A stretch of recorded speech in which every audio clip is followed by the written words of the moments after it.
Showtime. So, thank you, Laura, for inviting me to have this workshop. We have 6 hours, and in this 6 hours, I will talk about some of the principles. You may be aware, you may not be aware of it, and then we will do the practice. After the practice, you are free, open to share your experiences. Why? So that I can really understand where you stand in a particular practice.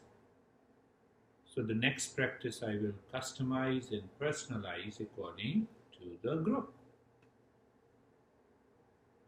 One thing, be in peace and keep smiling.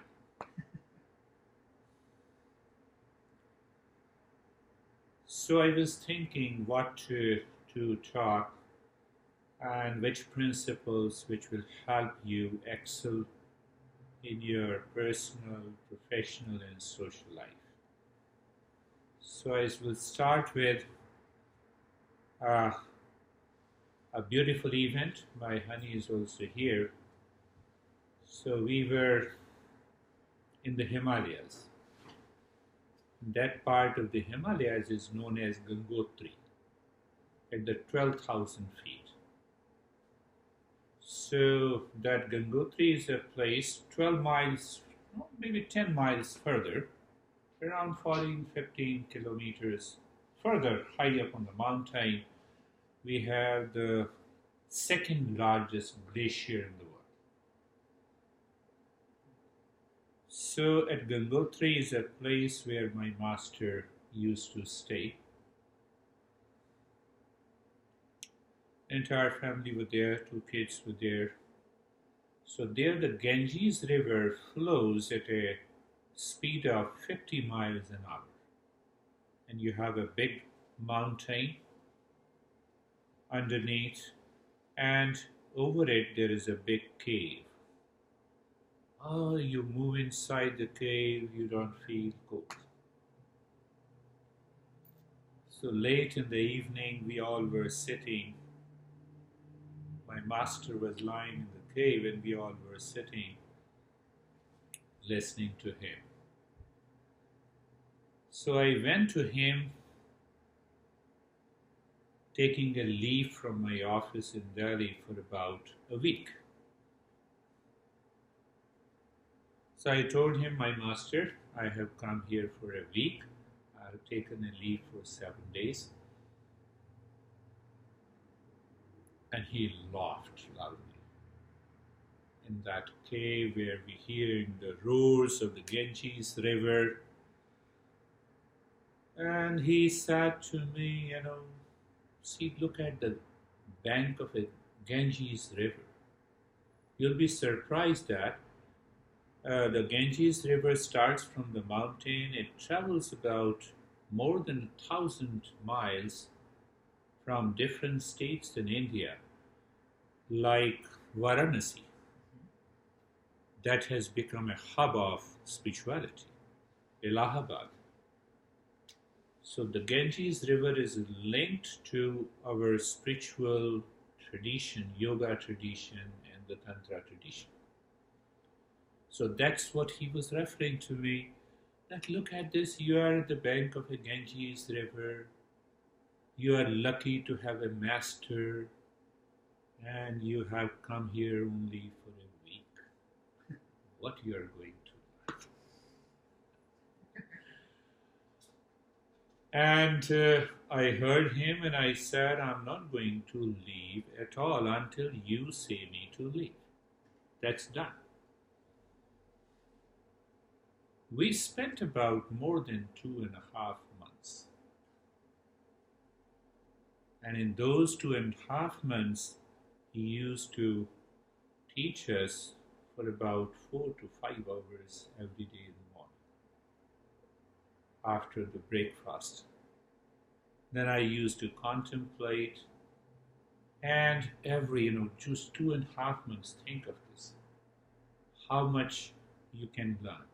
Every time you go back, You sit in meditation, you contemplate and reflect what the master has taught, you correct those things. After a few years, when I started recontemplating and reflecting on what he taught me, so that became one small book. It is going to be in a series. So I'm going to talk about this book on mindfulness or meditation. There are certain principles, so I have underlined 16 topics. So before we go, let us first lie down. Let us do one practice, then we will start talking. That would be better, Haley? Let us lie down. Let us see how the practice works, and the lack of knowledge leaves the practice. You can lie down. I told you also, Kevin. Everyone. So eyes are closed and you put your hands on the floor or the mat facing the ceiling. I'm observing how you feel comfortable. So your hands are facing the ceiling, naturally bent. Do not stretch them. Your heels are little far away from each other and the toes are hanging on the sides. Eyes are closed gently. I call it a 4-step relaxation, but you can definitely say it is also a mindfulness practice. We'll understand why people in our country have some clarity and also not a clarity. What about mindfulness or meditation? So you are aware of the position of the body, aware of the position of your own body. How do you do it? You are aware. What is that awareness? You feel the sensation in the body, that body is comfortable. So we make the body a little more comfortable. And in that process, we start moving the mind within. But how we do it? You see that?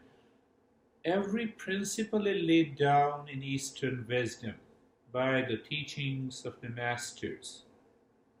The clarity is there in the intellect, so it is the doubt-free mind does the practice, and it gives you the result. The simpler the practice, the higher it is. So first we become comfortable. How? Move the mind on the neck joint. Feel the sensation when the mind moves to the neck joint. You feel the sensation, you experience it is a comfortable state, and there is a sense of steadiness. I'm picking up only one preparatory step in the beginning. As we move deeper, I'll pick up others. Move the mind on the shoulder joints. Remember, the mind is not doing anything. Mind is simply watching, feeling, and knowing. Shoulder joints, you feel the sensation. Sensation tells you that you are comfortable. If it is not, you can adjust and align. And you experience steadiness. Hip joint, you feel the sensation.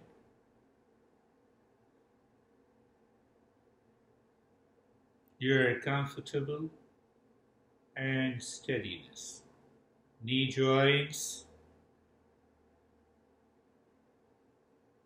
Your mind becomes a childlike. Okay, the moment I say, because you're not doing anything, out of curiosity, you look at the knee joints, you feel the sensation, you're comfortable, you experience the steadiness. You are not enforcing the stillness in the body. Remember this. When you enforce, oh, the mind becomes crazy, reactive. So you are aware. We'll talk about those principles later. So the entire body is comfortable. And now, first step, look at the head and the neck. The mind is looking at the head and the neck, and you feel the sensation. Let me rephrase it. Move the mind on the right arm and sensation and awareness. The mind is on the left arm, sensation and awareness.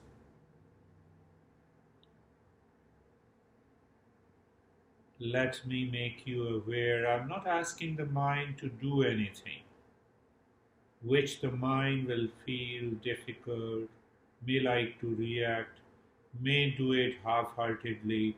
It is just an awareness. Move the mind on the chest and the belly. What is your experience, sensation, and awareness? That's all.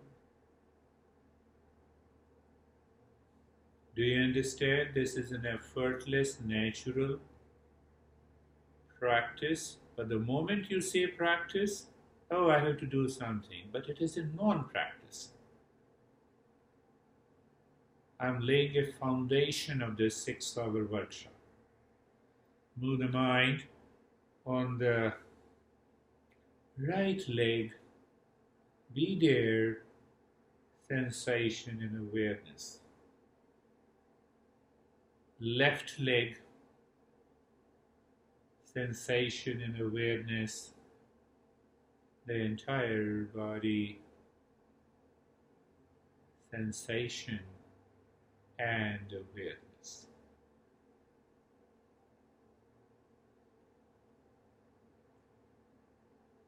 Second step, look at the head and the neck. We discover. Discovery means it is yet unknown to the mind, and when you discover, it is known to the mind. I'm laying down those foundations with a simple explanation. So look at the head and the neck and discover sensation and stillness.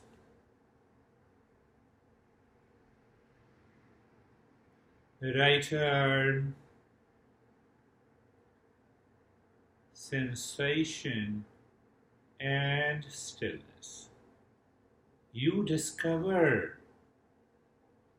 You did nothing to make the body still. See the point. Move the mind on the left arm, be there and discover sensation and stillness.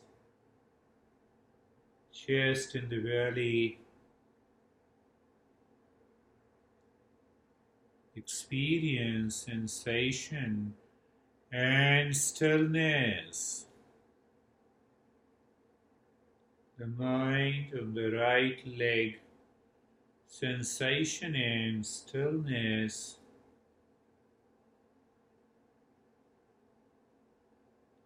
Left leg,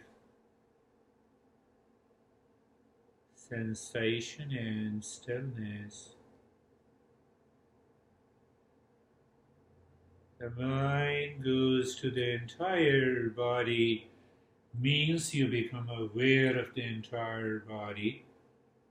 The simple tip is that you look at the body at the top and move the mind, looking the major parts of the body reaching to the toes. And discover sensation in stillness. It is so natural. Next step, let us play with the mind. Look deep inside the heart. What it means. First, become aware of the center of the rib cage. How you become aware? You feel the sensation there. Stillness is already there. Look inside the skin. You find the space or a blankness. The moment you see the blankness and the space, say to your mind, I'm in peace. Shantoha. Just say, it's okay. You are in peace. Move the mind once again deep inside the heart. I told you the highway. What? You look at the center of the rib cage.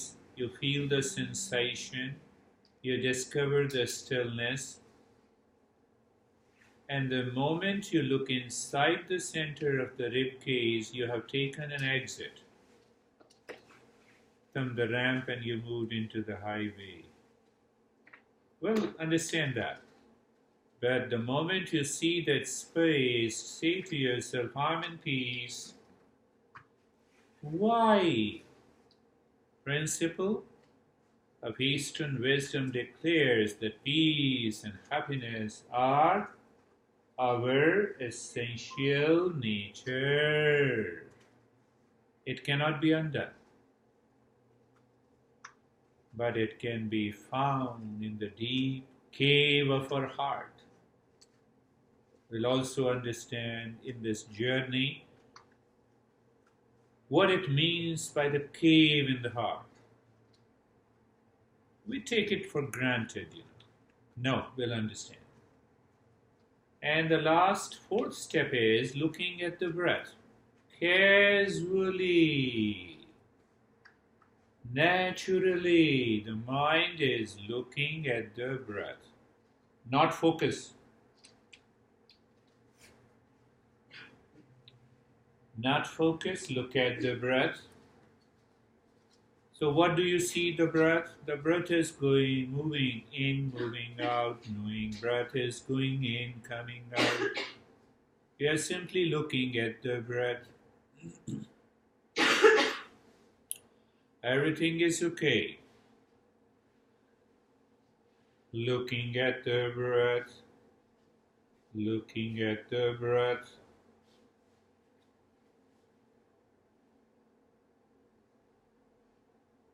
I am specifically saying no focus. You know the breath is going in and out. You know I'm here with you. That is the field of awareness. But the moment you give work to the mind, focus on the breath, and then the mind shows how crazy it becomes. It may become habitual. It brings the past impression. And then you are lost somewhere, looking at the breath.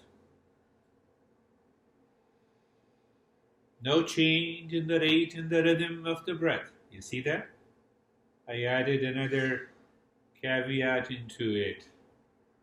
You need not to change the rate and the rhythm of the breath. Who is changing? The mind. We don't want the mind to do anything except become aware of this moment.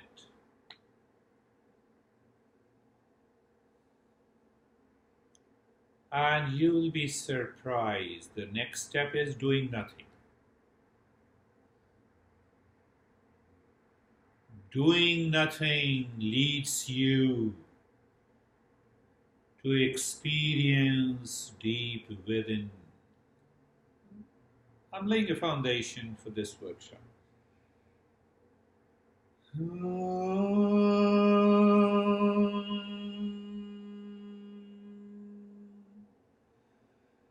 Shanti, Shanti, Shanti.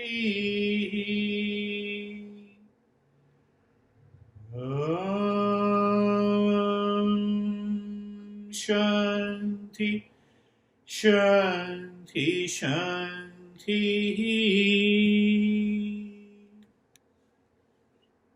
Om Shanti, Shanti, Shanti.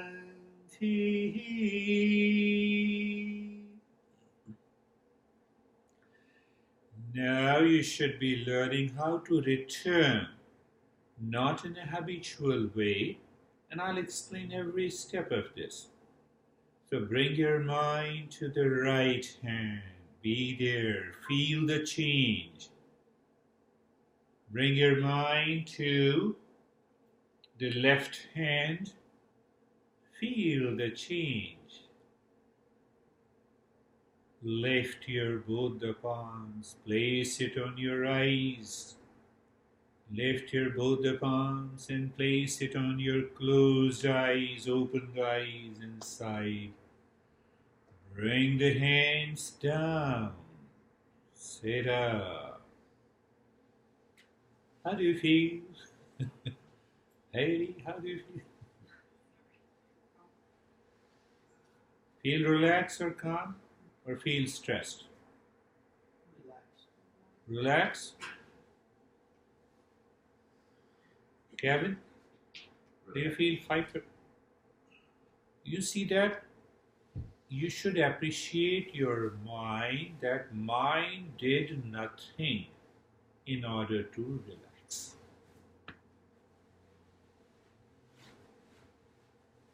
So who is culprit? Our own mind.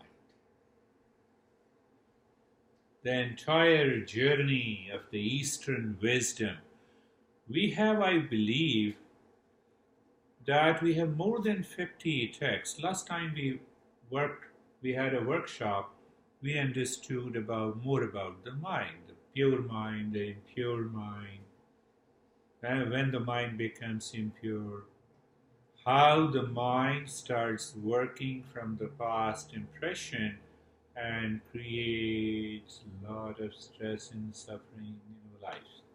So today, as I told you, I explained you that wonderful event. You know what happened? It's so wonderful to sit with the master in that cave. You hear the roars of a Ganges river coming from outside, 50 miles an hour. And the one of the most, we were all together. My son was also there. When you lie down on that stone, the rock bed, and the Ganges river is flowing inside the big cave. We have a lot of equipments, vibrators. We found the natural light. And because you are with the master, you're learning something. It doesn't affect you. And you wake up in the morning, you come out of the cave, and there's a chilly winter, the snow, 2 feet snow outside.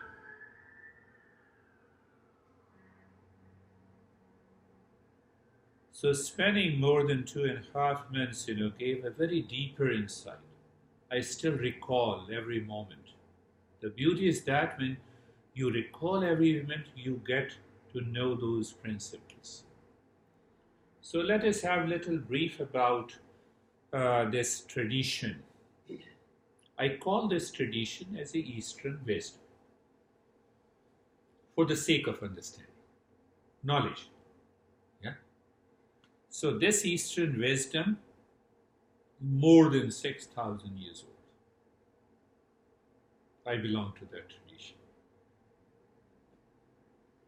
That includes yoga, tantra, mantra, nada, any and every practice.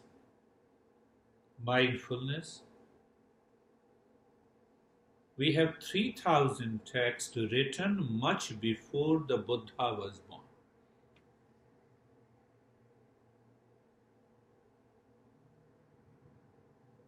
When you say mindfulness, we immediately remember the name Buddha. I spell Sanskrit word, Sanskrit pronunciation, Buddha. Normally we say Buddha. Yeah? In our country we say Buddha. So Buddha is also a Sanskrit word and a Hindi word which means very old. We leave that guy. So I'm not saying Buddha. I'm saying Buddha.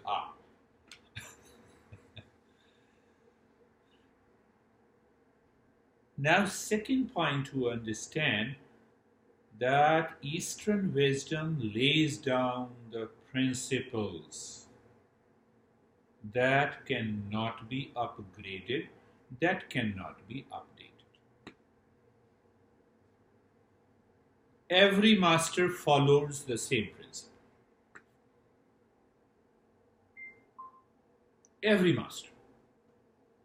But what happens? Every master explains the principles differently.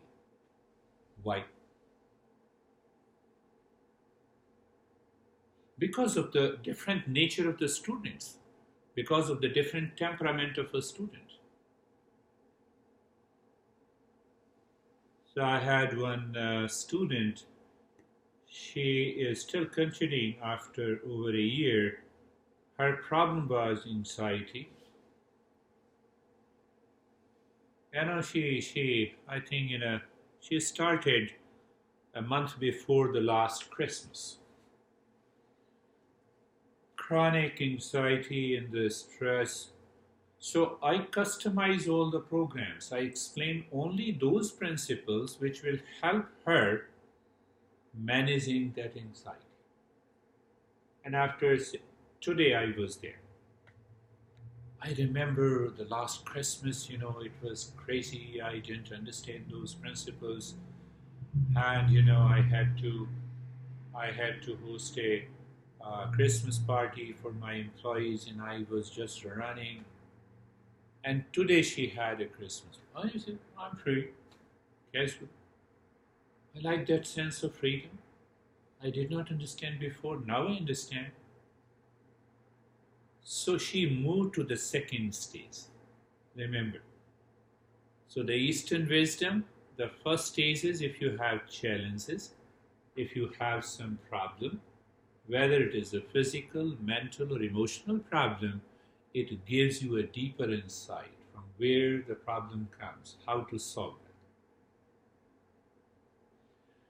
Once you are able to solve that problem, you become a seeker. What is one pointer of becoming a seeker? Now the world outside is not dictating your life. Do you understand what it means? Your mind is not influenced, governed by the changes that is taking place in the world outside. The world is bound to change. My near and dear ones may become sick, may die, someone may be born. I may lose money, I may feel profit and loss, victory and defeat. This is going to happen. This is the nature. You cannot stop it. See, it gives you a deeper insight. So today I saw she was bubbling with that. You see that, I'm totally free. I need not to do anything. I just made one dish. I'm going there. I will hug everyone with a peace. Last year, she recorded, everything has changed. That is the second level. So transitioning from the first level to the second level is a big challenge. Every time she returned and she complained, this thing happened, my daughter, my son. I asked my son to be with you. He doesn't want. What should I do? I said, do nothing. You have already said it. Keep your mind cool and calm. No, but he is addicted. Second stage. third stage, when you live in that status quo of inner calm and the peace, the third stage comes the awakening, realization, transformation. She is still continuing. She is still continuing. So, returning back, understand the Eastern wisdom lays down these principles that cannot be updated, that cannot be upgraded. Your phone is upgraded every year. The mind desires. Now, nowadays, we upgrade our honey also. Some people, not everyone. We upgrade our home. And the science and technology is already upgrading, updating these principles, Kevin. You know, maybe after a year you'll have a different clothes. No, I like that clothes. You won't like it. Are you? Do you have a smile on your face? I don't see you. No, I'm just listening. Listening. Well, at the same time, you can have a smile also. So we are picking up. I'm laying a foundation. So all these principles. What is the meaning of those principles? What is the meaning of that principles?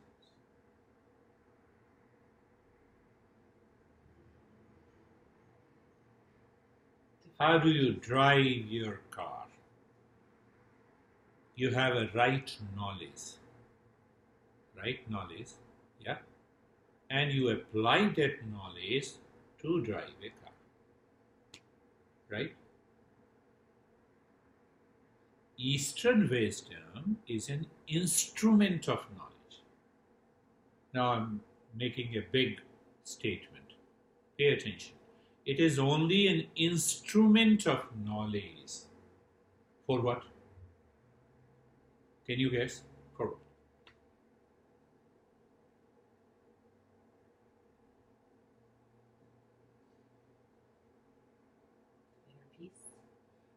Yes, it is an instrument of knowledge aims at self-discovery. Science is an instrument of knowledge aims at discovery of the phenomena of the world outside. I'm complimenting so that it makes sense. Really? Does it make a sense? The science is an instrument of knowledge that helps us to discover the phenomena underlying this nature. That's why we have a cell phone, we have an iPod or Mac. Yeah? That's why we have electricity. Understand? Once that foundation is clear, you will see that the intellect should be doubt-free. Can you make science a cult, dogma, belief, and religion? No. No. Some people make it, so we say it's a fake science. Right. Very clear. Eastern wisdom, right, is an instrument of knowledge. It is also an instrument of knowledge. Are you understanding? Are you getting it? It is an instrument of knowledge free from cult, dogma, belief, and religion. And what is the goal? To find who am I. To find who am I, what is this world outside, what is the existence, and then what comes? Now I know who am I. Now I know what is the nature of the world. So world cannot influence me, dictate me. I can maintain my calm and peace. I go back, look inside. Peace is my essential nature. I don't allow. And what is that existence? Then ultimately, what is the goal of mindfulness, meditation, yoga, tantra? What is the goal?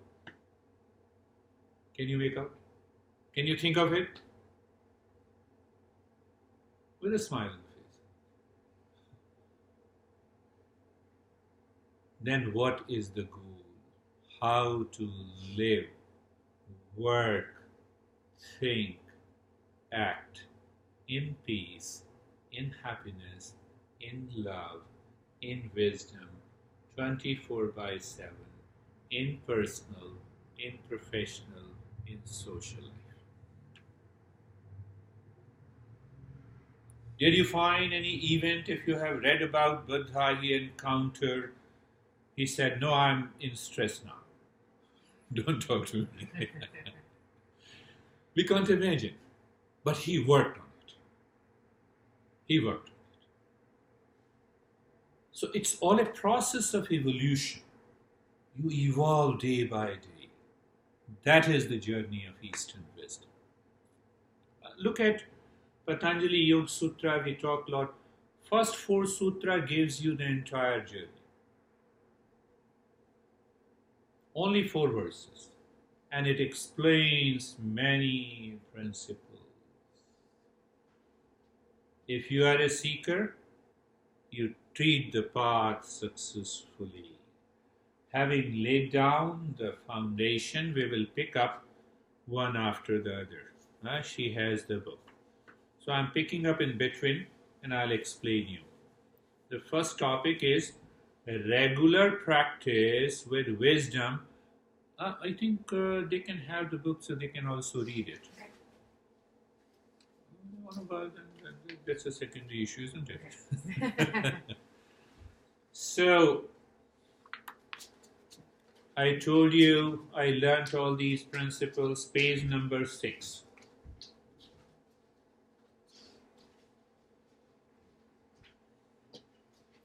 So it's better once you read it and I will explain it, it will make a sense. It will make a sense because, I'm trying to modify the nature of the workshop, Lara, so that it will help. Yeah, okay. I want to give you the maximum. So page number 6. The title is A Regular Practice with Wisdom and Purifying the Mind are the keys to succeed in mindfulness.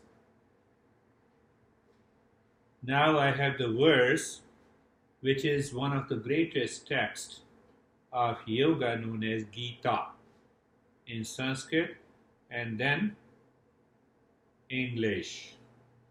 So if you read the translation of the verse, I give you a background. Where is the background? Krishna was the originator of yoga. Page number 6, Haley. Krishna is the originator of yoga, and he had a good friend, Arjuna, who was his student. And the student raised a question, come on, the mind is very difficult to control. How can you control the mind? You cannot. See that, the dialogue between. That is how the yoga was discovered. You may think that, no, it's not so logical, rational.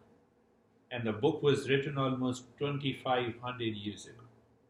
So from there I picked up only one verse out of 700 verses to give you a deeper insight. So what Krishna says after his student friend says, come on, Krishna, I'm your friend, how to control the mind? You cannot control the mind. I'm already stressed. So he was in a situation full of stress, his body was shaking, and he could not understand how to control that stressful situation, page number 6. So then what Krishna is saying, understand that. So in that situation, after hearing the student, what Krishna says, O mighty armed son of Kunti, leave this. What you say is correct. The mind is indeed very difficult to restrain.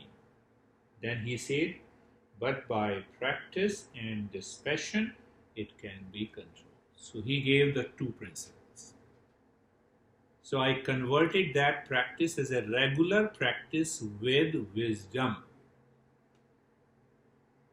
And second is purifying the mind. So I converted that word from dispassion to purify the mind. So understand what it means by regular practice with wisdom and dispassion. So once you understand and keep in your mind before the practice, the life will change.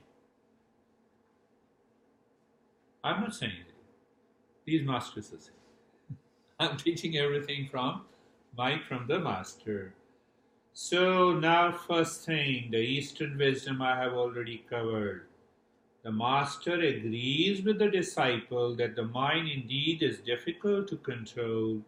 This is one of the many ways the masters educate their disciples. What happens in our tradition? We first agree. If you say, no, I have a lot of stress, no, I agree. I understand you. I understand you. And then the master says, come on, let us inquire whether the stress is coming from outside or inside. The stress you experience inside is coming from outside or inside. No, it's coming from outside. Okay, it is coming outside. So did it touch you? No, it did not touch me. Take one example my master used to give. That if someone says you crazy is a word, how it hurts you, where it hurts you. Can you answer me?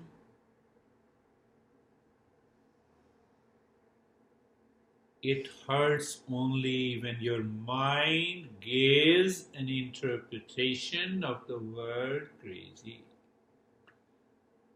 So where it hurts you, the mind gives it a wrong interpretation. So where the heart in stress is? In the mind, in the head, right? About the outer event. The outer event did not touch you. Do you understand that? Are you getting it? Mm-hmm. Right? So what we say in our tradition, the mind is impure, it gives a wrong interpretation. It gives a wrong interpretation based on my past impression and experiences. Then I feel I'm hurt. And then I have anxiety, stress, and suffering. Are you getting it? Do you understand that? Anyone, how anyone dare to hurt you if your mind is pure? Another example.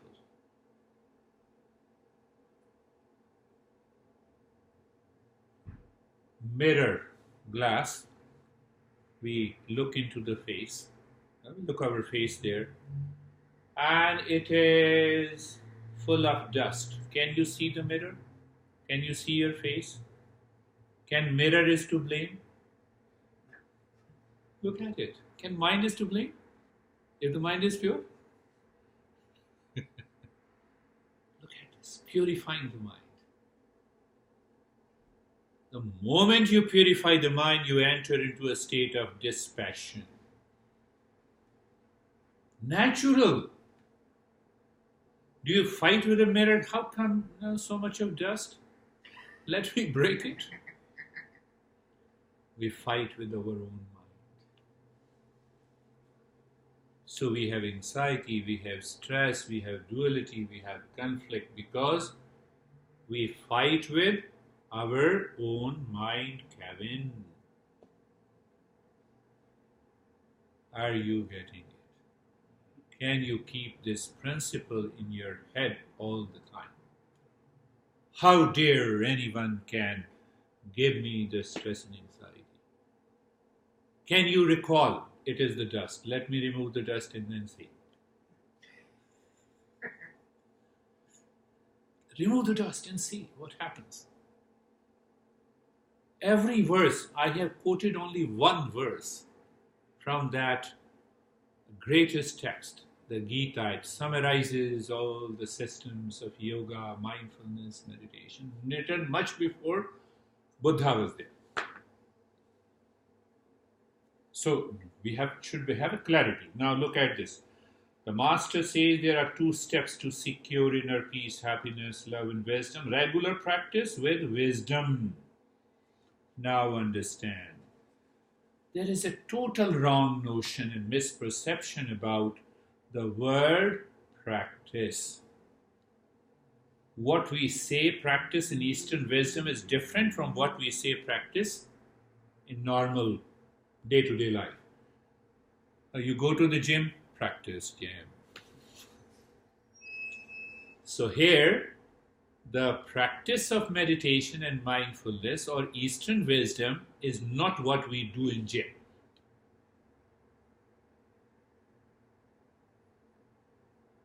What is the practice? You all came from your house. You started driving from your home. You are leaving the home away from you. And at last you reach to the studio of Lara. That is practice. Did you get it? No. So when the mind moves consciously away from the impurity and the dust on the mirror and approaching near to your own self, that is known as the practice.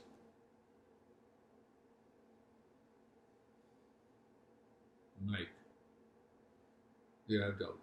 No, I don't have doubts. I'm just thinking it through. Thinking it, yeah. I gave a physical example. You move away from the house and you are here. So both the processes are going together. The word is, in Eastern wisdom, is known as sadhana.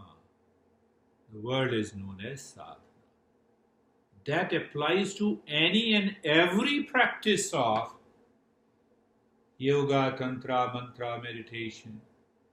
So, but we have to go a little deeper to understand that how to pick up the steps so that it helps me to move away from my peace and move near to the stress. No, yes, you are aware here. I just wanted to make a statement. Are you listening or you're simply feeling bored? Now look at the seventh. Can you just give me, do we practice eating, evacuating bowels, drinking water and other daily activities? Do we practice eating?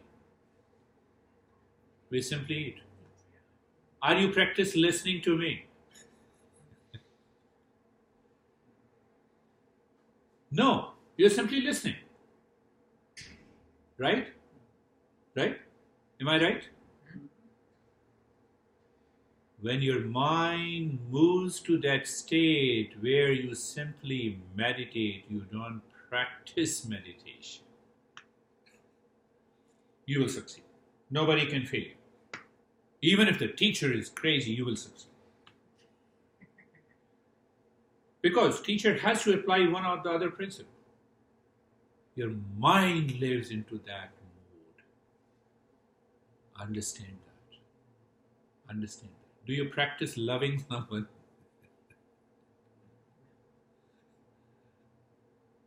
Understand. Check the state of the mind. That is the pure mind. So it means, what should be the initial practice? We have to purify the mind first. One. And we have to consciously practice meditation. What is conscious practice? You know what is happening. What is the step? You don't fall into letharginess. You don't fall into sleep. Your mind is, you are not carried away by the past impression. But all those challenges, how to meet all those challenges? The master says, become a seeker first.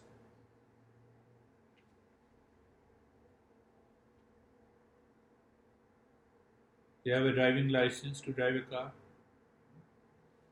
Certain capacities and talents are required. I earned that driving license. That's why I can drive. Right?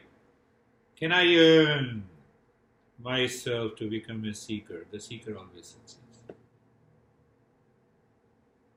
And the process is to understand, to do those initial practices that will help you purify the mind, and ultimately, now I have explained in the second para, the second step is detachment in the third para. We carry strong bias against the word detachment because of heavy conditioning. The mind thinks that by detachment we will lose all pleasures of life. Does that question came into your mind? If I am not attached, I love my honey. Is that love or attachment? The master questions. Lara, that master questions. I'm not questioning. The Eastern wisdom questions. So that at least we should have a clarity of. We should have a clarity. We should have a right knowledge. So we are not asking, stop loving everyone, go to the Himalayas, sit there, that is the only alternative. No. The mind must reach to the peak of the Himalayas. Mind must reach to the peak of the Himalayas inside so that it is cool and calm, so that it understands the difference between attachment, detachment, and love. You expect anything from any person, a thing, and the world outside, you are in the mode of attachment. You express love and the compassion from outside and share it to the others. That shows the love. You love for the sake of love. We'll understand it deeply. So understanding that this is a wrong notion about detachment. Mind clinging after pleasure or pain causes attachment. This attachment must go to succeed in mindfulness.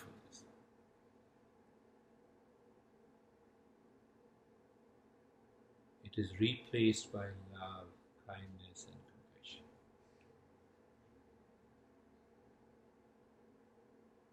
Not by simply saying, I'm in full of compassion. It will not work. The mind must remove that dust to allow the compassion to work. I'm using the same words to make you understand. The journey to the mindfulness is easy, full of fun, play, and the joy. The word fun means entertaining. The word play means perform or work. And the word joy means happiness, ecstasy, and delight. A seeker treats the path of mindfulness with the fun, play, and the joy. First topic. When I'm simply a person, I'm not a seeker, it's a bit hard to practice mindfulness. The mind says, no, it's very tough to keep my body still.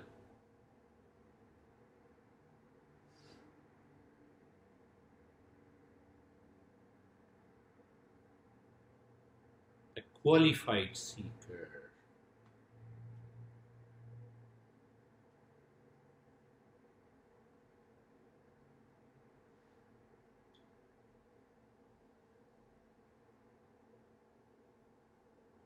In day-to-day life,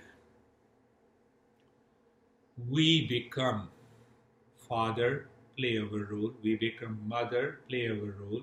We become teacher, play our role. Play means that I perform my work allotted to that label. When I say I'm your mom, don't do this. Huh? So I'm playing my role as a mom. Huh? See that? Question is different than how to play my role. Right? Clear? Huh? I'm your son, mom. You should understand that. So you are playing a role of a son. Do you play a role of a seeker? That is the key. That is the key.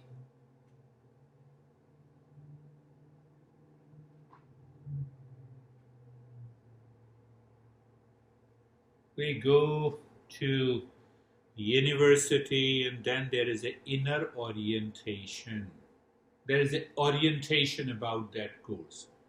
So becoming a seeker, we have an inner orientation. So I will throw the questions that we will understand after one more practice. But can you just tell me, what is the goal of your life, Kevin? If you like to tell me. If it is private, don't tell me. I don't know. You know, very good. What's the goal of your life? That's what I'm trying to figure out. Have to figure. Haley, Give back something. can't you? Mike, Enlightenment, help others. help others. Aren't goals always going to change though? That's what we need to understand. Is there any goal that never changes in life? Can you find out that goal? And now if you say that, no, I can't figure out, then you start driving and tell your mind, I don't know where to go, where I'm going. I'm just driving. Will that work? Will that work? Tell me. Until you run out of gas. But I don't know where I am, where I drove. What should I do? This lack of goal of life causes 90% of the stress and the suffering in my life.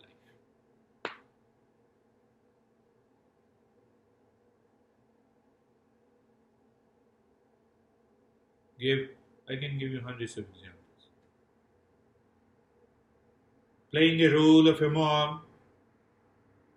Just take an example. Playing a role of a mom with a Kevin, and I don't have a clarity of the goal in my head and the mind. It is already, the impure mind is, how dare you say that? The mind picks up those moments of anxiety and reaction. When there is a clarity here, let me calm down. When you calm down, then I'll talk to you. Do you see that? Do you see that? So, how to become a qualified seeker? There are goals of life that never changes, Kevin, but the goals in life is constantly changing. That we will understand. That is the first question. You are very clear after the session where you are going. Are you not clear? Not clear? So after 8 you will pick up 202 and you will continue driving. Pick up, understand that. The mind moves in relationship, we should have a clarity. So goals in life is constantly changing. The goal of life never changes. We all are seekers of peace and happiness. Tell me, if in this group, is there anyone who is not a seeker of peace and happiness, love and wisdom? Is it not clear? But we are not aware of it. We don't put the goals in life clear, and that creates the impurity. It takes over the goal of my life. I told you. I'm not agitated because I'm agitated because of you. I can give you hundreds of examples. You know. Do you understand that? Huh? It happened in your life. I have to be seeker. So, not only the goal of life has to be made clear that can I be into peace in this stressful situation? Why? I'm a seeker of peace. Then what I say? You are responsible for it. That made me stressed. So we create that gap in mindfulness. We strengthen our mind. It is known as the 4 connections. We release and purify the mind. First, we keep the goal of life intact. Goal of life, Kevin, is the same. Whether you want to be an IT professional, whether you want to be a mentor, guide, you want to earn money. Why you want to earn money? Let us pick up that example and then you'll be clear. Why? Why you want to earn money? To buy something? What is that money? Kind of like an need and not a want. Because you need money to like get a place to live. Place to live. Why we want to have a place to live? To be happy. Why I want to buy an iPhone? I want to be happy. Why I want to marry? I want to be happy. Why I want to have more knowledge? I want to be happy. Am I clear? Am I clear? You find out any action. Deep inside, the goal of life is to be happy. Now see, okay, Kevin, one example. So, you want to earn money? Sure. Okay. Let me put $10,000 into your account. Even then, I don't have it. Take an example. So you want to earn money? So I'm putting $10,000 into your account, but don't spend it. Will you be happy? Yeah. Don't spend it. I won't allow you to spend that money. Will you be happy? Yeah. What do you say? Yes. So you want to keep that $10,000 in your account forever. I will not allow you to spend it. Because if you want to spend it. Why? To buy a thing. Why? To enjoy those things. Why to enjoy? To be happy. So we have taken a different route altogether. And the mind becomes impure that if I have the money, I will be happy. Are you getting it? I will marry, then I will be happy. And then I will divorce, then only I will be happy. I will remarry, then only I will be happy. Do you see this journey? Do you see this? This is known as the impurity of the mind. Why it is so? Goal of life is not clear. This is what these masters are teaching. Are you clear? So, purification of the mind to become a qualified seeker, the goal in life is clear. And how the masters have explained it. So, there is a fundamental principle, twofold goal of the entire Eastern wisdom. What is the first is end of suffering from life. Any kind of suffering. And second, awakening to inner peace and happiness. So they explain like this twofold. So under that comes the goal in life, and ultimately they said 4 connections that we will understand after the practice. We'll pick up the second. So let us lie down again. We'll keep the first practice as a standard and we will apply the principles that we have learned just now. Eyes are closed. Position of the body. First is the position of the body. Do you remember your hands are facing the ceiling, little far away from your thighs, heels are little far away, the toes are hanging on the sides. Why I say hanging? So that it is natural. What is natural? It is casual. What is casual? Do you still have that wisdom in your mind? Do you practice eating? Do you practice lying down? No. Check it. Who checks the mind? What did I say? Regular practice with wisdom. We all are undertaking a conscious journey When I'm giving you the instructions, you accept it consciously. You not accept it as a curtain, a habit, oh, let me do it and see what happens. No. You are your own teacher. Wonderful position of the body. Being comfortable, looking at the neck joint. Now you are aware. Whereas the first preparatory step is like, you're looking at the neck joint, feel the sensation, being comfortable, and steadiness. Second, shoulder joints, feel the sensation, being comfortable, and steadiness. Hip joint, the mind goes there, you feel the sensation, you're comfortable, and steadiness. Knee joints, sensation, being comfortable, and steadiness. Are you applying the first principle? Do you practice eating? Do you practice moving the mind? No, casual. There is no I associated. When the I is not associated, what is going to happen? You will experience a sense of detachment and a dispassion. The entire body is comfortable and comfortable. You are experiencing the sensation and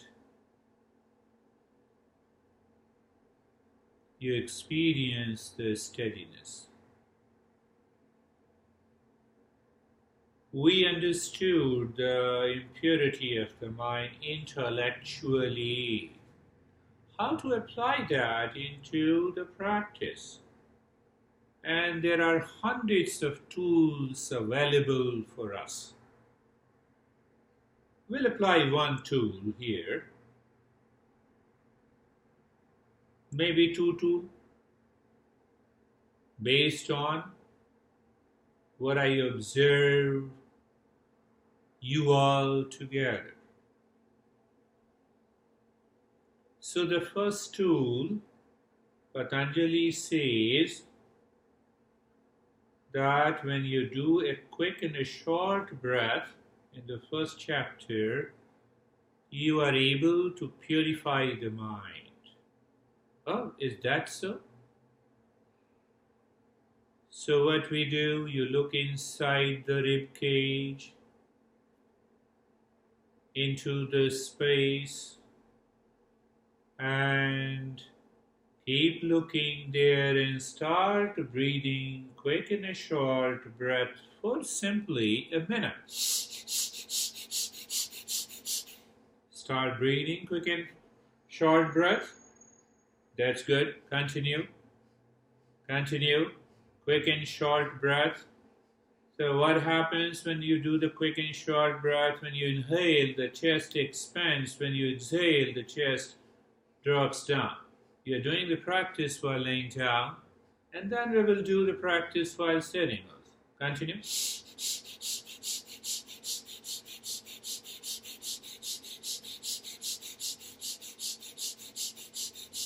Continue. Quick and short breath. It will bring some changes in sensation. We accept and recognize it.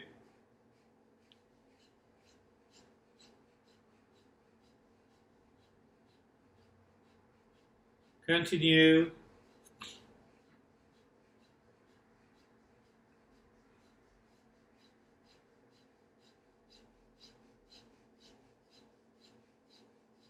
Wonderful. Continue.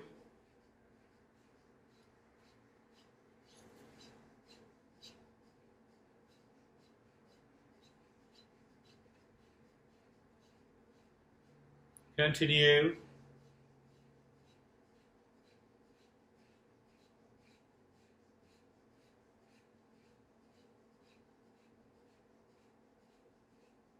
And stop this.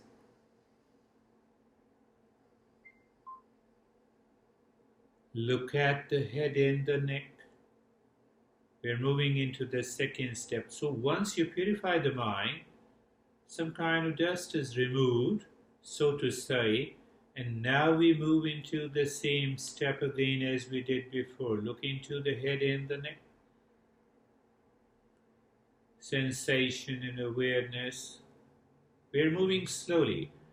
So I will continue to grow the one practice into deeper, stronger, higher practice so that you will understand with clarity the entire journey of mindfulness in this 6 hours workshop.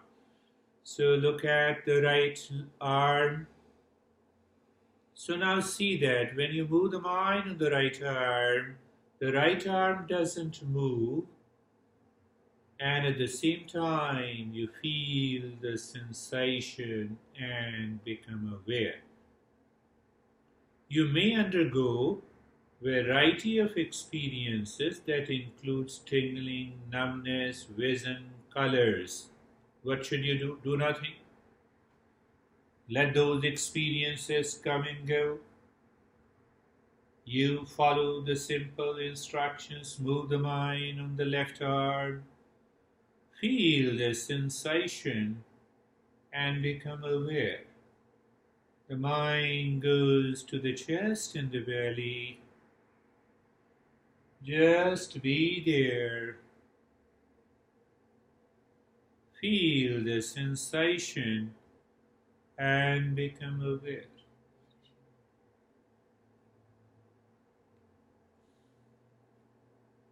Move the mind on the right leg.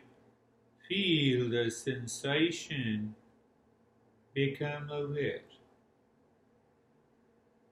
Move the mind on the left leg. Feel the sensation and become aware. The entire body. We all are undertaking a journey consciously. It means that you know fully well what we are doing. As if my instructions makes you a teacher and makes you a student together.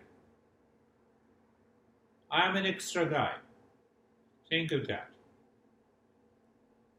That is the role of a mentor and a guide in the Eastern wisdom.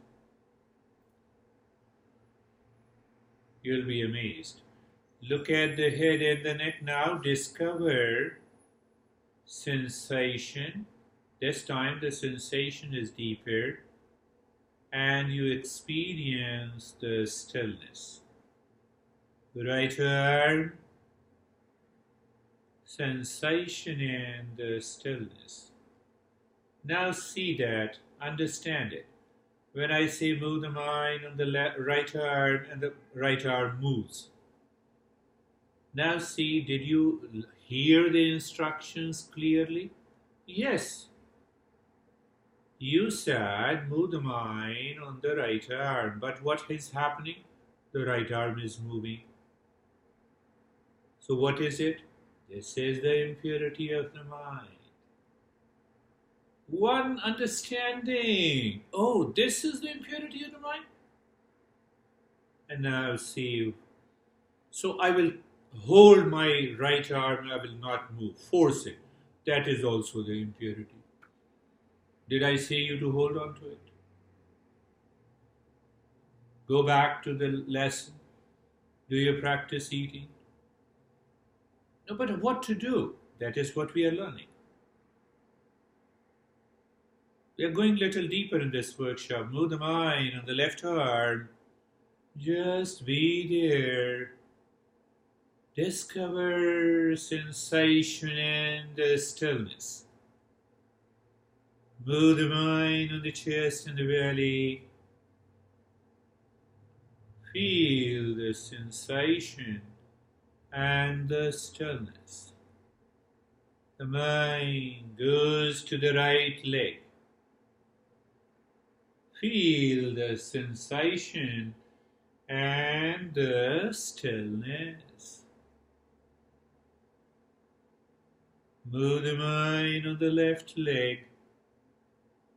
Feel the sensation Discover the sensation in the stillness. Let me tell you another impurity that you might take over. So when I say move the mind on the entire body, your mind moves on the entire body, but the other part of the mind is still struggling. But you are still able to maintain the sensation in the stillness. You are learning, you are educating the mind. Come on. Don't worry, even if a lot of thoughts are moving into your mind. What is the success point? That you are able to maintain the state of stillness with the sensation you experience in the body. It may happen today, it may not happen in a couple of sessions.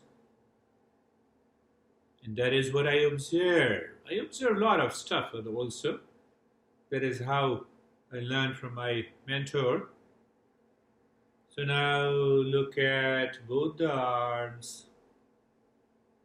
Conscious experience of sensation, relaxation, and stillness. We are moving little deeper into the practice. Now we have a coordination, cognitive therapy. So your mind is learning, is this the conscious relaxation is? When we have lot of sensations and there is a sense of stillness, let us take it as an understanding and then see what happens. Just a hypothesis. Accept it as a hypothesis. We are testing it. Move the mind with chest and the belly. Be there. And experience sensation, relaxation, and stillness. I'm reminding you, your mind will remove the impurity, the dust on the mirror. What I'm reminding, do you practice eating? No. Do I practice listening? No. Mind? No eye. Follow. Move the mind on both the legs. Be there. And experience sensation, relaxation, and stillness. I'm not teaching you I can even talk about the mantra. I can take you to the journey of very deeper principles claiming, this is going to happen. That doesn't work in the long run. And if you are attached to those stuff, the dispassion doesn't result. Move the mind on both the legs. Be there. Just be there.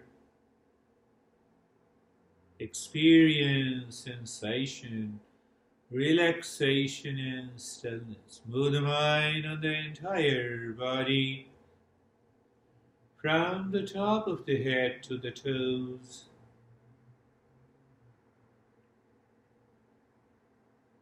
You're looking at the entire body the way I'm looking at your body, same way your mind is looking at your own body. I'll tell you. What is this process? This is one of the higher processes in the tools.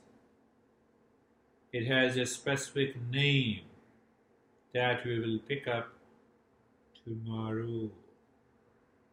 Just experience the entire body is in the state of sensation, relaxation, and stillness. When it experiences,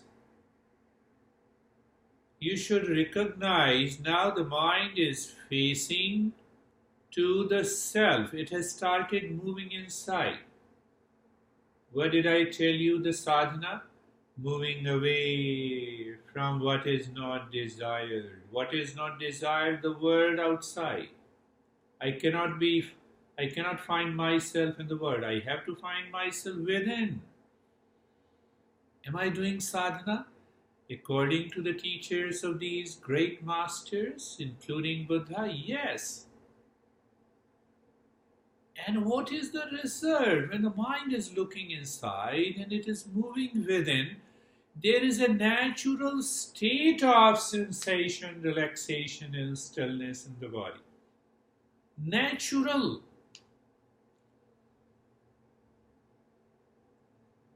It comes by regular practice. One day you discover, oh, it is so easy. So when the mind has started moving within, to keep it living within, we use the tool of the breath. What is that tool? Now see 4 points of that tool. And if you follow the 4 points of that tool, you will continue to live with it.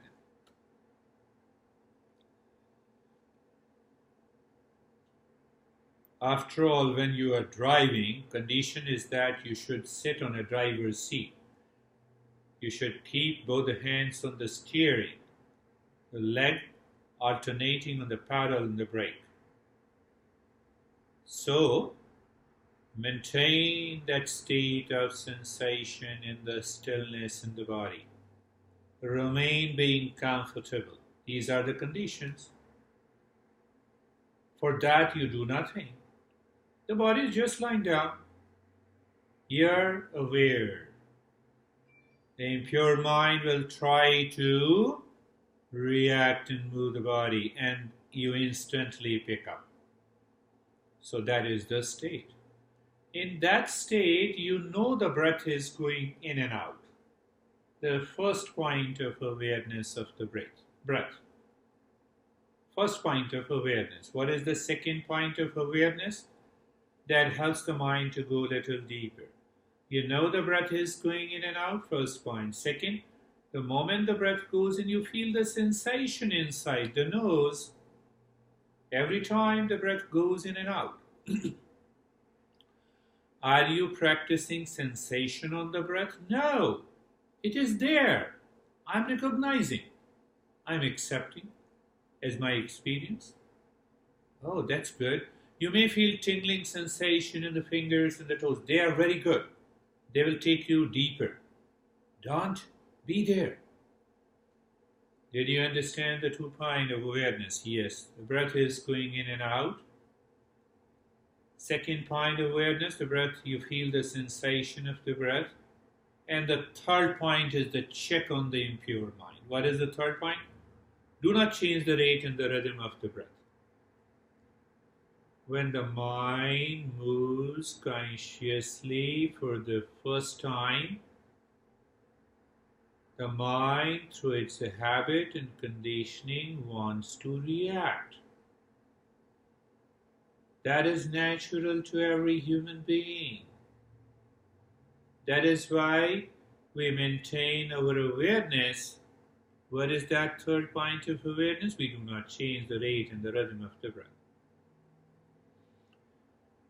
To engage the mind, to live into that state of purity,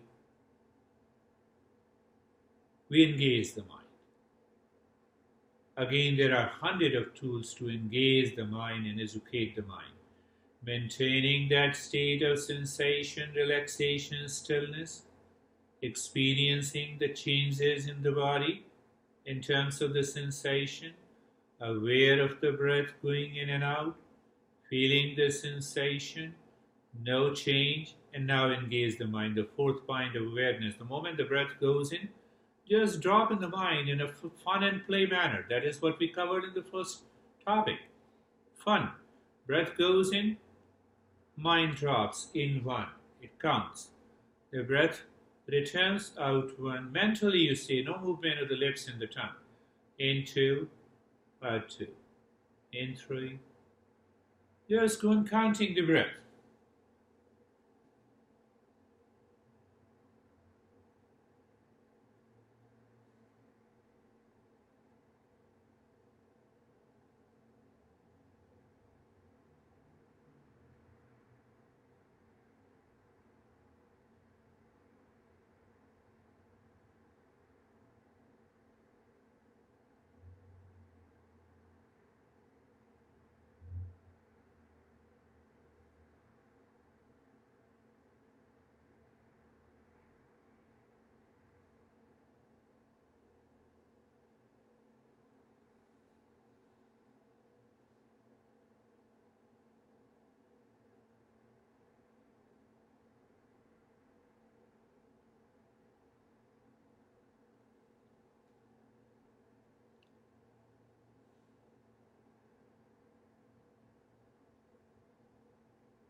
Now stop the counting and do nothing. Just be there in the state of doing nothing.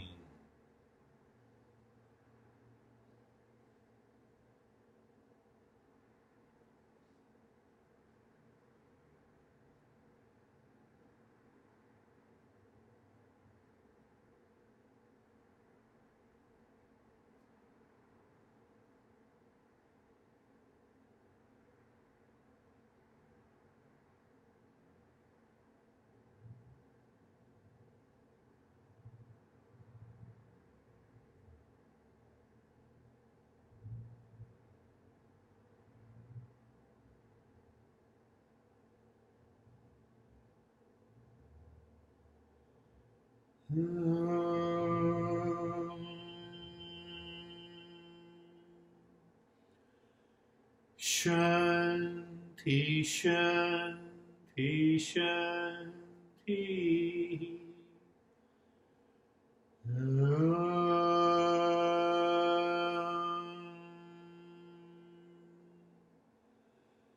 Shanti, Shanti, Shanti.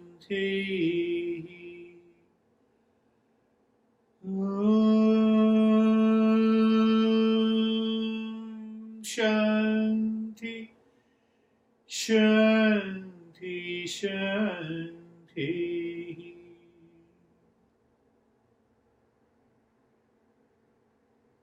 Bring your mind on the right hand. You will experience the change in the sensation in your experience. Move the mind on the left hand. Lift your both the palms. Place it on your closed eyes slowly. Open the eyes inside the hands. Know your experiences. Now ask your mind, what happened? What is your experience? Bring the hands down, set up. Let us share experiences and then we'll move further. How are you, Ellie?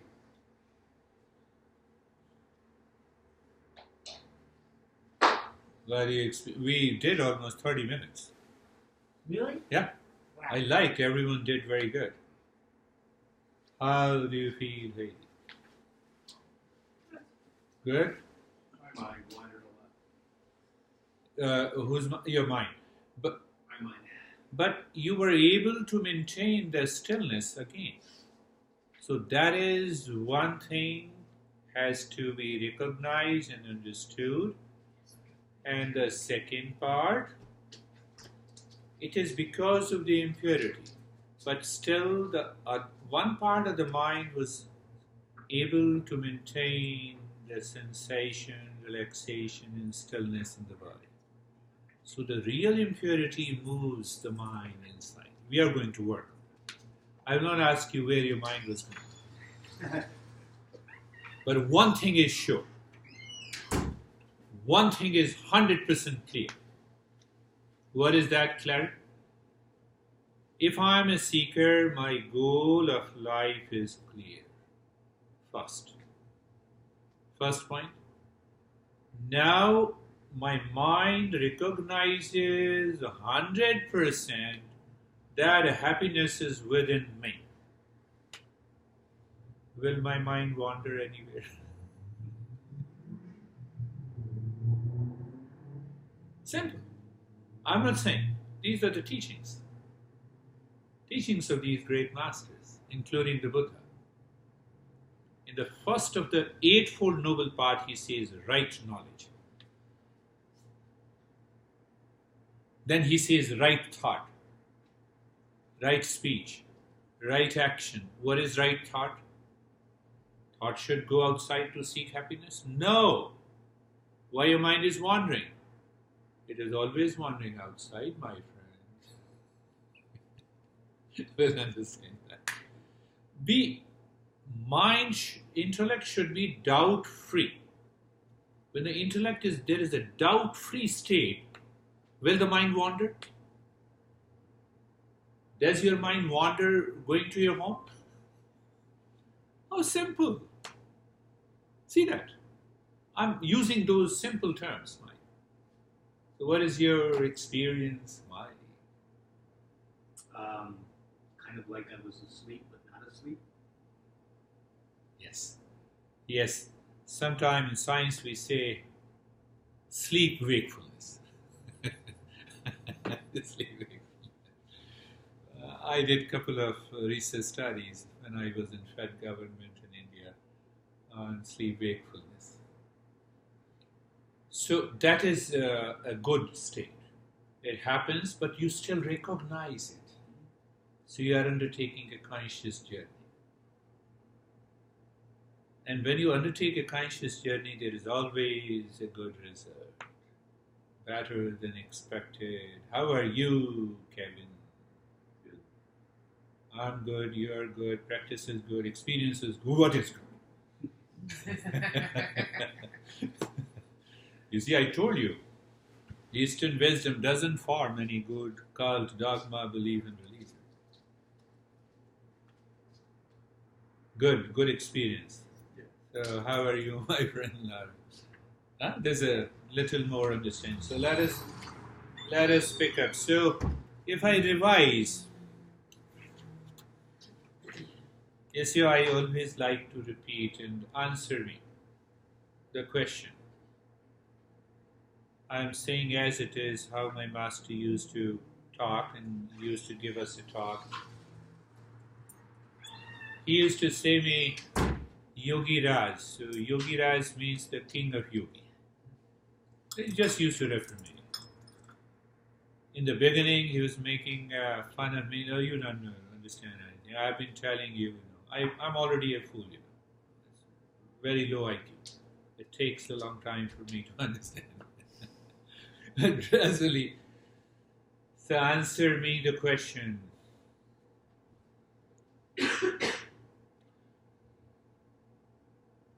How long it takes a mother to remember her son who lives 2,000 miles away from her? You are a mom, so answer me. How long it takes for a mother to remember her son who is living 2,000 miles away from her? Good question. Difficult question. How long it takes? She doesn't forget. She never forgets. Always there. She doesn't forget. It is always there. When this crazy mind never forgets that real self is my essential nature, that is true meditation. This is how my master used to explain through different parables. He also used to say that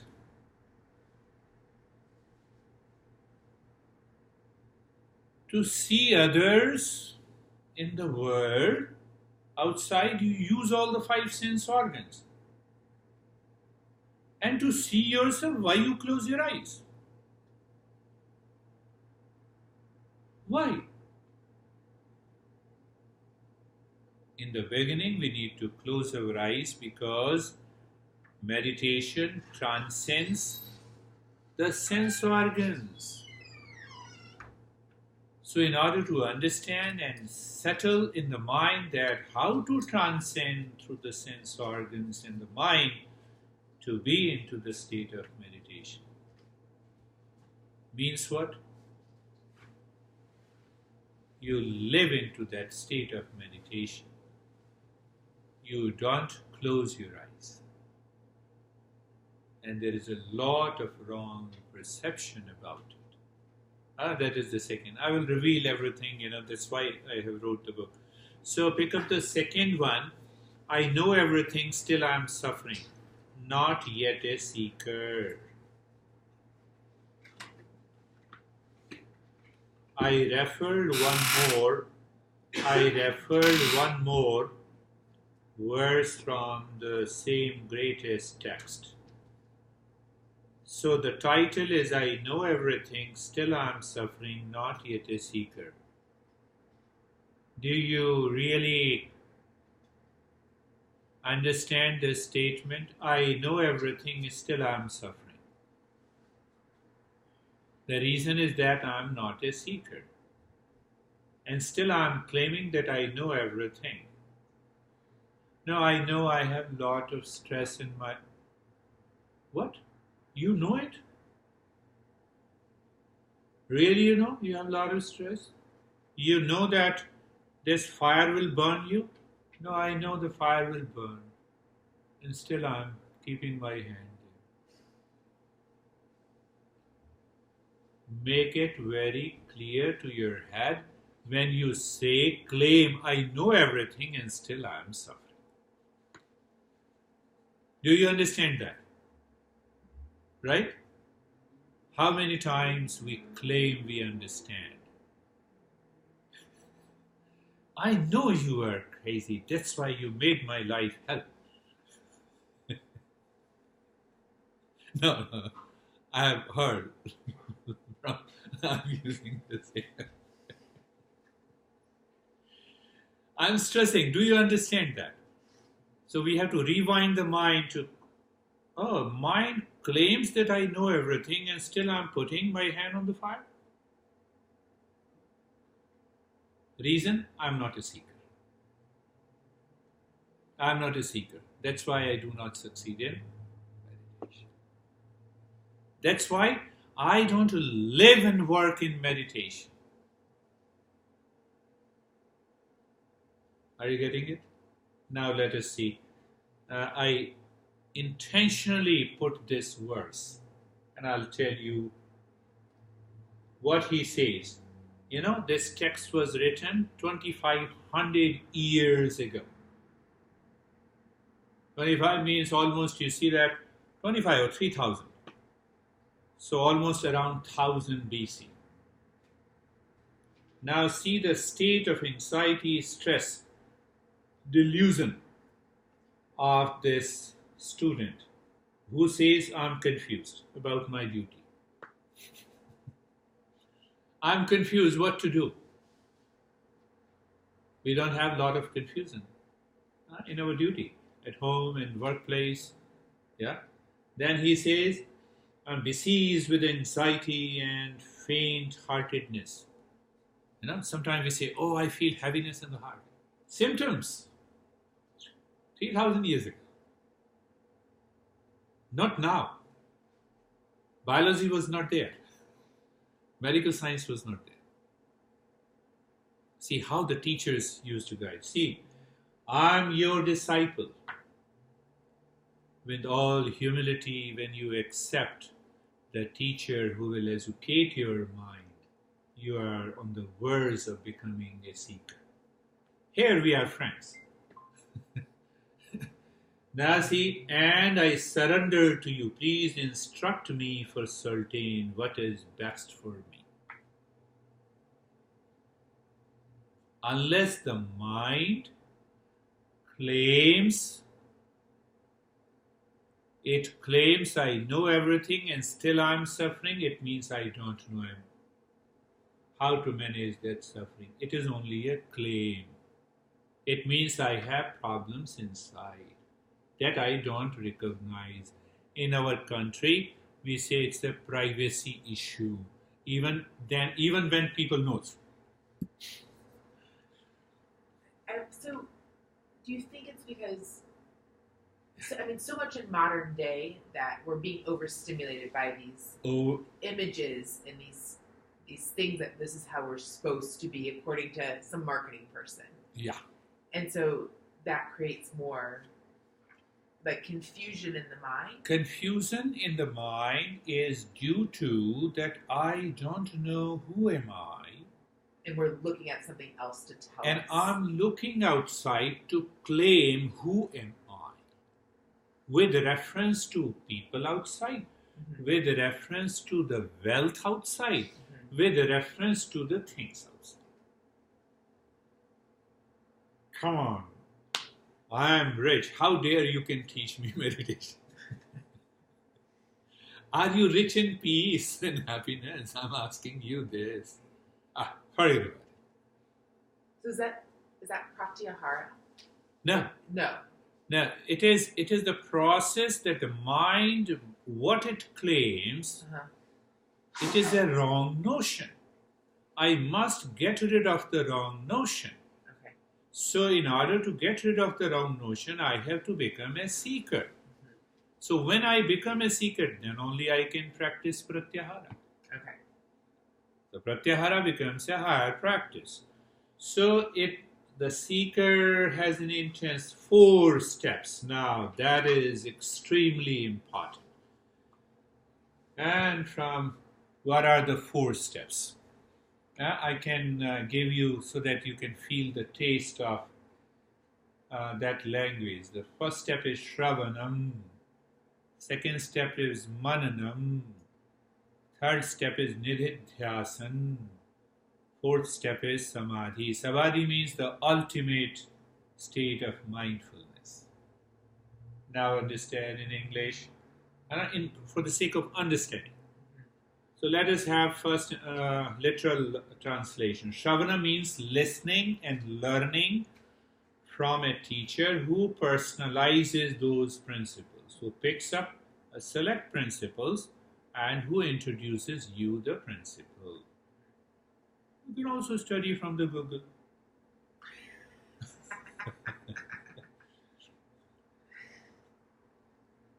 I heard that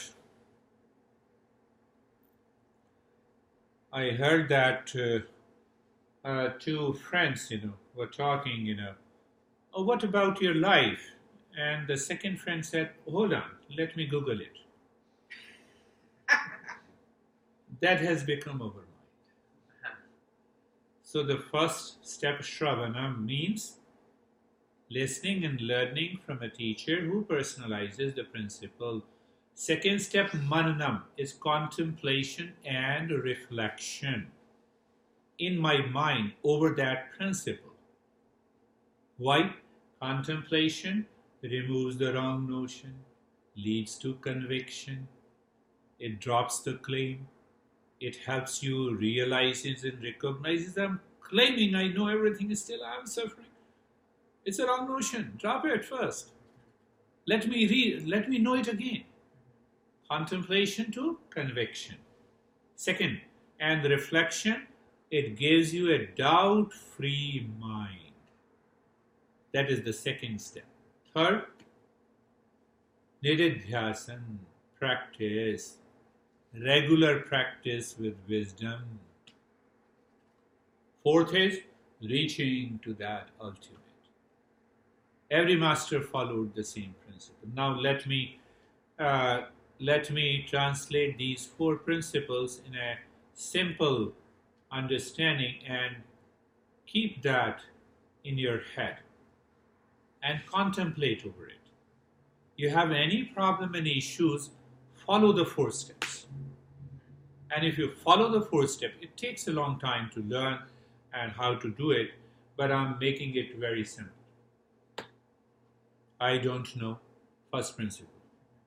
So I don't know, let me know it.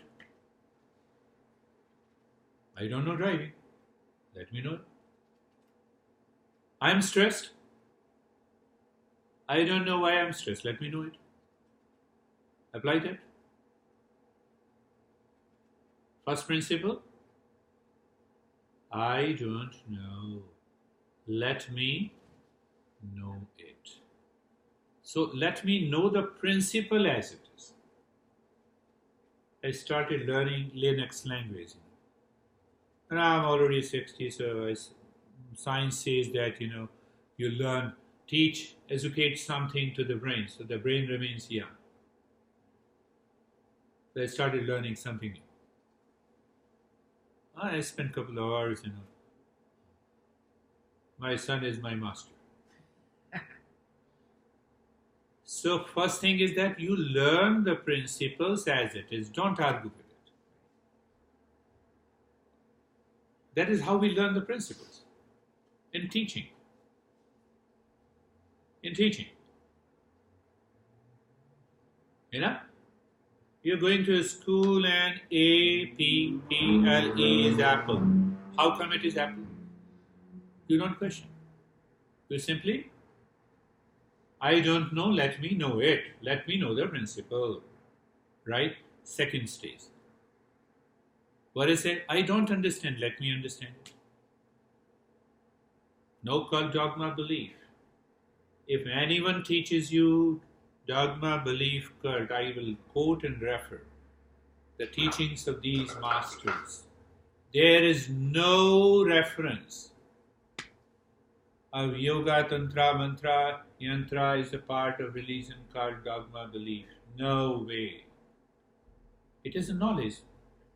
Second step is, I don't understand, let me understand it. So how do you understand?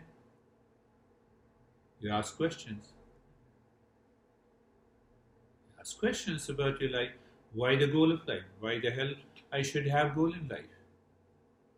How come the mind is pure? Where the mind is impure? Looking at any principle. So simple. We don't question teachers like us.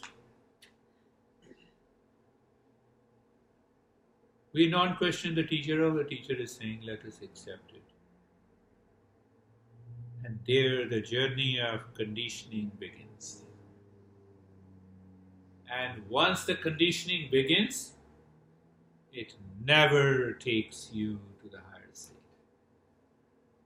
So, do you remember the first principle? I don't know, let me know it.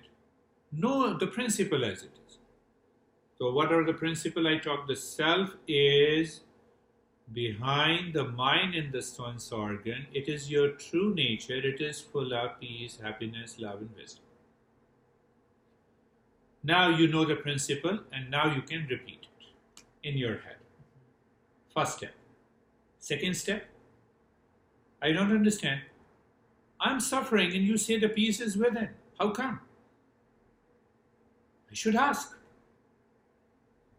So the second step is, I don't understand, let me understand it. Asking 5 W's. What, why, how, where, and when. This is explained almost in every text. Do you see the para again? I am your disciple. Means I'm a seeker now. Please instruct me. I will listen to you whatever you say. First step. Here is the principle. Now I will make you understand the principle. Check it by yourself, intellectually. Intellect has to be clear. That is how all the rest 4 hours will continue. What is the third step? What should be the natural third step?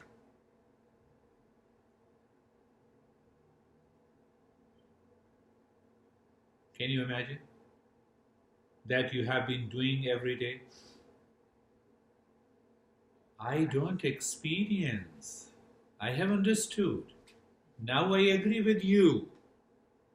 I know the principle. I have understood it, but I don't experience. Let me practice it. Again, there are certain principles of practice. Practice it. That is what happened. That is how we learned. We became a driver. Driver, teacher, guided. Why you put the paddle? Press the paddle. No. Look in front. No, look at the steering. Did it happen? I'm teaching my son to drive. I'm laughing because I know that he's teaching his son to drive. This is perfect. Did you see that? Did you say that? Yes. That effect anyway. So if you allow me to say that, why didn't you learn this?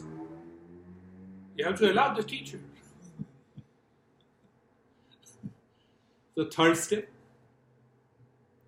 And what is the fourth step? Driving license. Free.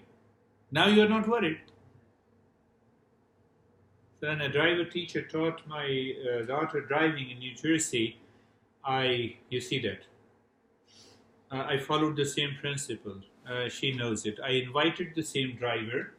I offered him a cup of tea. I said, I will pay you for 2 hours more. For what? You will not drive. She will sit. She will go to the college. She was studying in Middlesex County. She will go to the college. She will return back. And that you have to do at least for 2 hours. I want you to be sure. So he tweaked a little bit. This is this. I said, now you're free. That is the fourth step. I applied that. Will you remember the 4 steps? I don't know, let me know it. I don't understand, let me understand it. I don't experience, let me practice so that I experience. And the 4th is, in fact, even by the practice for hours and for years together, I don't change. So there are something in between which is preventing you to change. 4th step. That is how the entire journey of Eastern wisdom works. Whether you practice yoga, mindfulness, meditation, kundalini, tantra, mantra, yantra, and all the crazy stuff that is present in our country.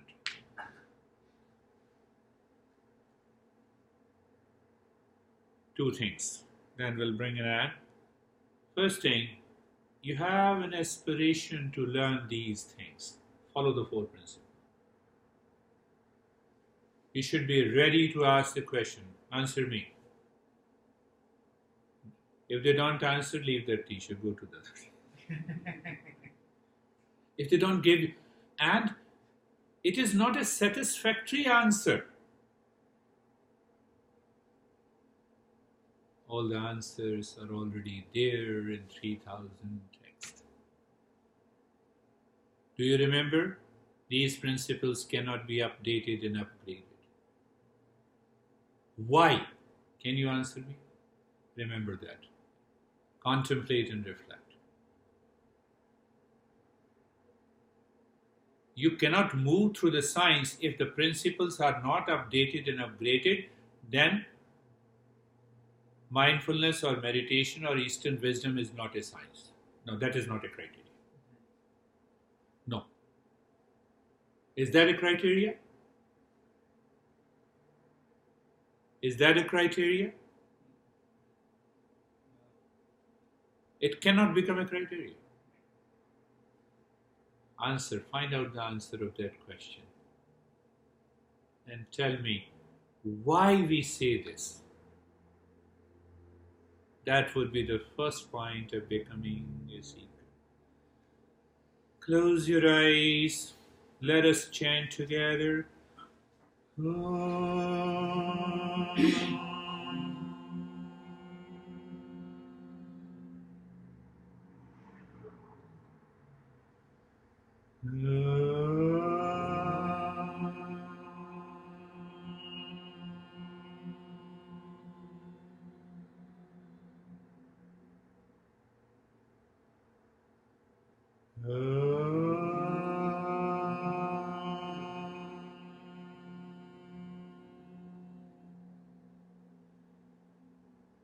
Asatoma Satgamaya.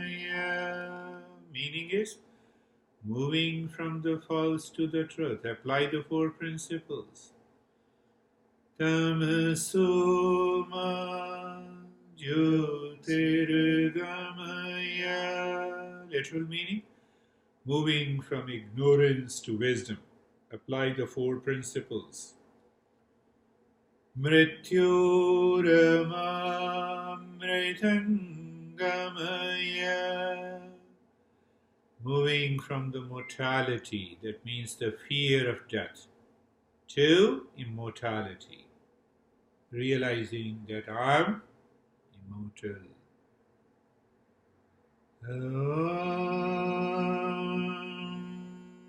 Shanti, Shanti, Shanti. Thank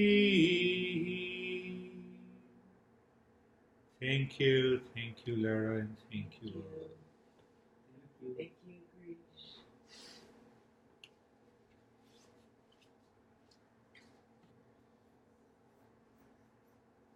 Thank you, everybody,